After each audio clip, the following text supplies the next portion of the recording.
So one of these days I'm gonna get one of those remote things. They're gonna like, because it's 2022 almost, and the technology exists. Check this out. I'm wearing one of my Ice Dye t-shirts. Pretty slick. Hi, welcome to another boring dad lecture. This is gonna be a good one because I'm gonna explain to you what money is and how it works.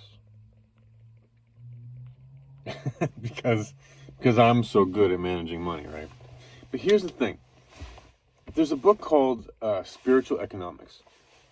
You have to read this book. Listen to the book. There's like Cliff Notes versions all over the place. There's videos all over YouTube. Spiritual Economics. Get it into your head. Because one thing that I can only speak for in the West. One thing that we tend to do is we think of money as dollars or pesos or pennies or ducats or like whatever it is. We think of money as being the tangible thing that you put in your pocket, or it's in your bank account, or it's numbers on a screen, or something like that, right? Money completely isn't that. Money isn't that. Money's a concept, really.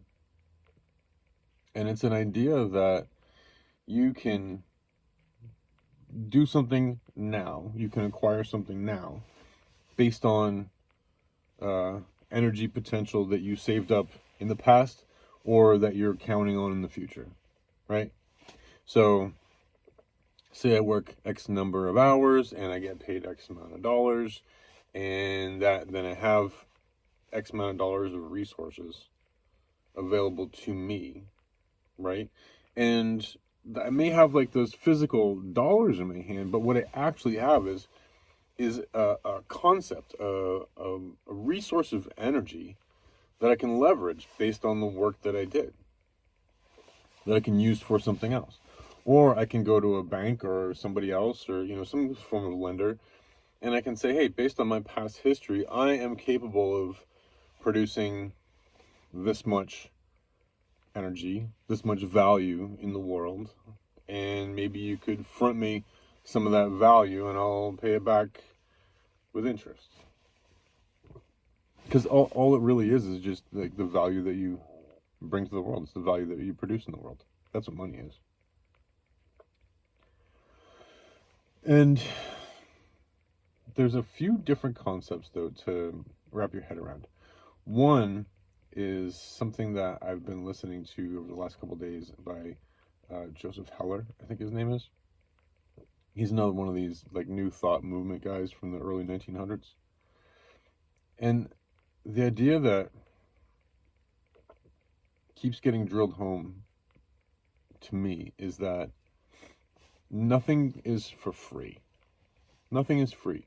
Everything has a cost associated with it, right? And we tend to think that that means money. So the example that Joseph Heller uses is to say, if you go to the pharmacy, for example, and they say, if you buy this shaving cream, we'll throw in 2 free razors to go with it, right? But those 2 free razors aren't really free. Like, we all kind of know that. Like, the cost has to come from somewhere. Either the retailer is paying for it, or it's like wrapped up into the cost of the shaving cream because it's like a little bit more to cover those kind of expenses. Like, so nothing's ever really for free. And even things that seem like they're for free, like love and hugs and I don't know, planting seeds and having it grow, like all those sorts of things that you look around, they cost something. Now, you may ask, what does love cost? Well, it depends on how cynical you are. Because some people will say that you can put a dollar amount on love, right? I know that in my marriage with Kelly for a long time, I felt like I was just a booty call and a paycheck, and we were in just kind of a dark, rocky place in our marriage. And I used to say to her all the time, I just feel like a booty call and a paycheck. I feel like if I don't produce enough money to keep everything flowing that you just won't love me anymore, you know? And when that idea finally clicked that I felt like that, she was mortified because she genuinely loves me and, wants to have a healthy, long-lasting relationship, which isn't about money, but there's still a cost for that. And the cost for that realization was openness and honesty. The cost for love from Kelly is attention and kindness and gentleness. I have to give part of myself to her in order for that love to be returned to me, right? And if I stop giving part of myself to her, then that love will stop being returned to me. And that's just how it goes, right? But it's not about money. It's about kindness and time and compassion and mentoring and submitting and like all those things that go into a relationship, because you have to be feeding your energy. And in a sense, you have to be feeding your money, right? Because money is energy. You have to be feeding that into the relationship in order to be able to get the things back that you want. And the same principle goes for business and whatever your vocation is, and your education, or like what you get out of things, what you put into them, the energy. And what money is, the thing that we call dollars and pesos and ducats or whatever, is just a physical representation of an abstract concept that humans kind of came up with so that we can do more of the things that we want, right?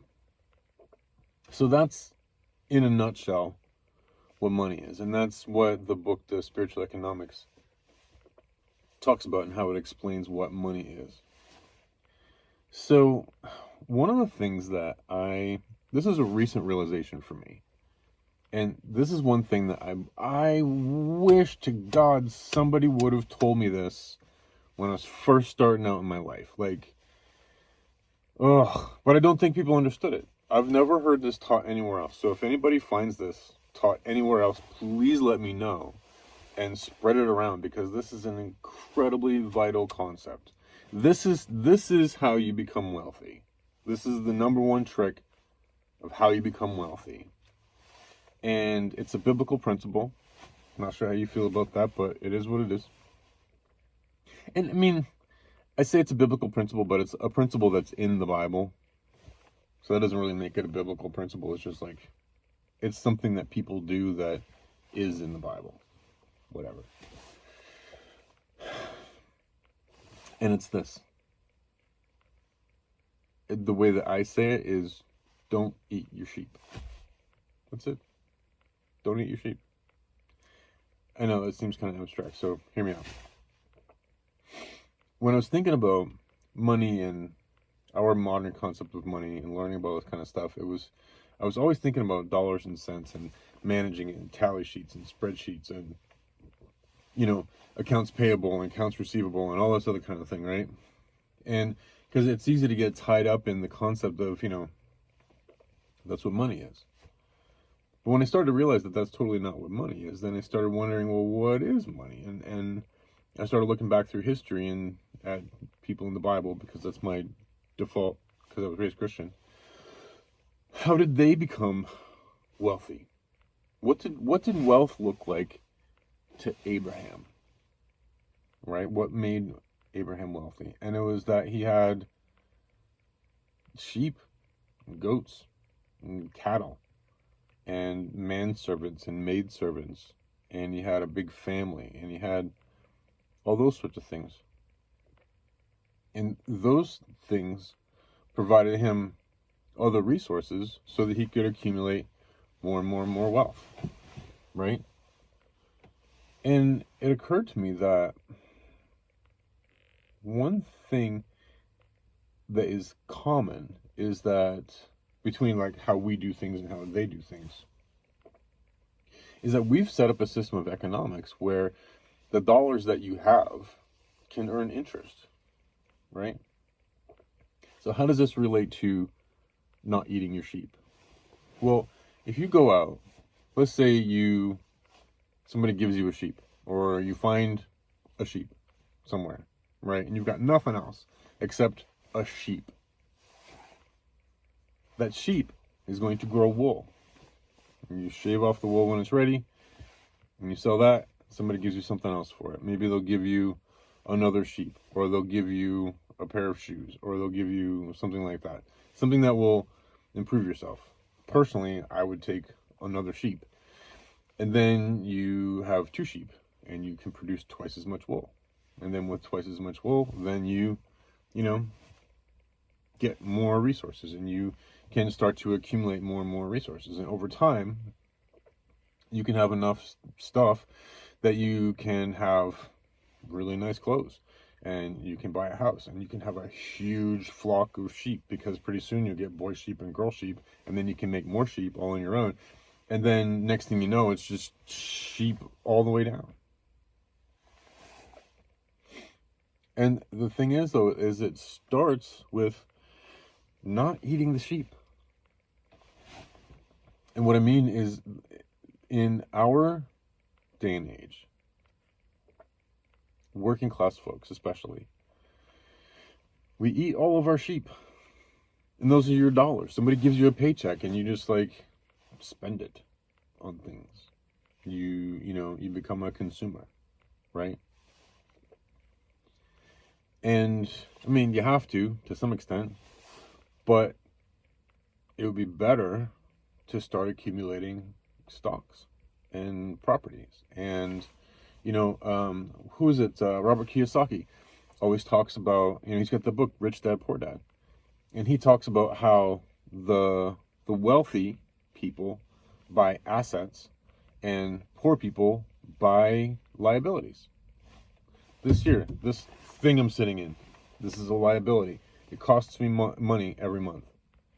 It's an expense because I have to drive it, and I'm paying interest on it, and there you go. It's a liability. Now, does it provide me a means to go and earn other revenue? Yeah. So in a sense, it kind of maybe pays for itself a little bit, but not quite, because it ends up being a liability. It would probably be more economical to just rent a car and let somebody else worry about the depreciation. Let somebody else worry about registration and insurance and all that other kind of thing. And that way, when I need something, I can just, pay somebody else and rent it and use it for a little while. That'd be fine. Anyway. But the point is, I think that we all, especially here in the West, I don't know why I always say that here in the West. I gotta have to think about that a little bit. But anyway, working class folks, anyway, really have to start understanding what money is, and stop thinking in terms of dollars and cents and pesos and yen and whatever else, cryptocurrencies, all that kind of crap, and realize that it's all just about energy, right? Now, here's another thing that I thought about when I was thinking about this video, is there's those stories in the New Testament where Jesus, it was the parable of the prodigal son, for example, where there was this wealthy landowner, and his son decided that he wanted to take his inheritance, went and squandered it, and blah, blah, blah, and came back, and his dad got all excited. And the thing that his father said was, go and kill the fatted calf, and we'll have a party. And I think it's worth noting that he didn't say, go kill the fatted cow, and we'll have a party. Right? And tie those things together. Because a cow can have more than one calf. A cow can have a calf, and then another calf, and another calf, and another calf. You can eat the calf, but don't eat the cow. You milk the cow, and when the cow can't do the milking stuff anymore, then maybe make some beef jerky out of it or something. I don't know how that kind of thing works. And for all you vegan folks, sorry if it's weird, but it's how things are. Anyway, so those are some of my thoughts on money. It's a different way of thinking about it. And the moral of the story, not the moral of the story, but like the fundamental point is that these days it is easier than ever to buy stocks, to invest in the stock market. You know, for me, every pay period, I took a little bit. Am I still going? I took a little bit into the stock market. Just a little bit away, a little bit away, a little bit away. You know, sometimes it's in cryptocurrencies. I'll do like a little bit of day trading because it's interesting and fun. And what I've started to do is I'm only just working with small amounts. Like, I don't recommend doing anything with an amount of money that you can't afford to lose, right? So I literally started out with $25, and I would go and buy some cryptocurrencies and got, you know, $25 in there. And then I'd look at it and it would go up a little bit, and then I'd have $26 and I would sell all of it, right? And then you find another one and you take that same $25 and you buy that other one. And then, you know, it creeps up a little bit, and before you know it, you got $27 and you sell all of it. And then you take that same $25 and you just repeat that process and repeat that process. And little by little, what you're doing is like, it's like shearing the sheep. That $25 is my sheep, right? And the money that I'm taking off, the cream that I'm taking off the top, I mean, Uncle Sam's going to want a piece of that eventually, right? But like, not if it's just, you know, a few pennies and a few dollars here and there while I'm sort of accumulating it. But I've turned, in 2 weeks, I've turned that $25 into $57. Just by slowly. Just little by slowly. Every couple of days, you know, so I'm not breaking any rules. I'm not doing anything crazy. But, you know, I jumped into a cryptocurrency, and like one day I put in $25, and, you know, by the end of the day I had 35. And it took it off, and, you know, took that extra $10 and it just like sits aside, and then just kind of like keep doing that. And then I take some of that money and I'll put it into an index fund, and I'll put it into different sorts of places, and just kind of like, you know, little by slowly, just kind of growing it and growing it. But you see what I'm doing? I'm keeping that same core $25, right? And just taking whatever it produces, keeping that for myself. You know, taking the cream off the top, taking the wool off of the sheep, and using that to put it into something long term, to put it into something else, to, you know, buy something else. But I'm not touching my $25 because that is my sheep, right? And eventually I'll be able to take that 25 and double it. You know, I will have, you know, earned enough that I've got two $25 or five $25 or 1,000 $25. And every time I'll put that in there, then whatever it produces is a little bit more. And it comes off the top. And I put it into account. And it comes off the top. And I put it into an account. You know, and then the stuff you put into the account, that continues to grow as well. Like why this shit isn't taught in fucking elementary school is just beyond me. I mean, I know why, but we're not going to talk about that right now. You can probably guess.